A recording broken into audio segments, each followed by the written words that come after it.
Good morning, assalamu alaikum warahmatullahi wabarakatuh. Good morning/afternoon, everyone.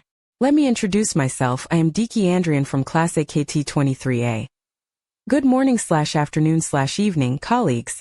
On this occasion, I will discuss a topic that is very relevant to the modern financial world, namely investment in equity instruments. First of all, I would like to thank you for the opportunity given to me to deliver material that is very relevant to today's financial world, namely about investment in equity instruments.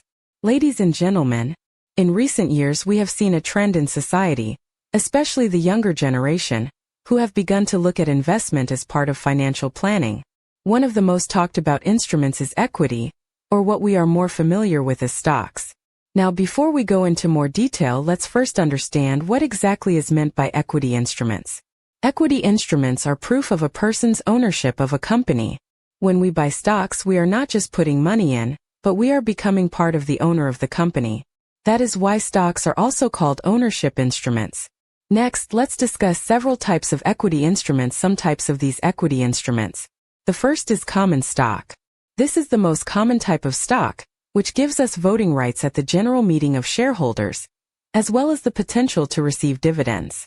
Then there are preferred stocks and of course, which although they usually do not provide voting rights, have advantages in terms of dividend distribution because they get priority.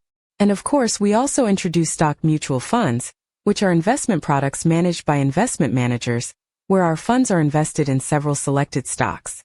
So, what are the benefits that we can get from this investment? The first is of course capital gain, which is the difference in the selling price of shares which is higher than the purchase price.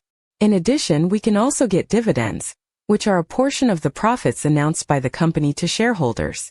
And no less importantly, we can also feel direct ownership of a large company. But of course, every investment has risks. So what are the risks? Investing in equity is highly influenced by market volatility. Stock prices can rise and fall rapidly. In addition, there is a business risk, where if the company's performance declines, the value of our shares can also be eroded. And don't forget the liquidity risk, where not all shares are easy to resell. So, who is suitable for investing in equity? The answer is those who have a medium to high risk profile, have medium to long-term investment goals, and of course are ready to learn and understand market dynamics. In closing, investing in equity instruments does promise high potential returns, but also requires mental readiness and sufficient knowledge. Therefore, it is important for us to continue learning and be wise in making investment decisions. Ad.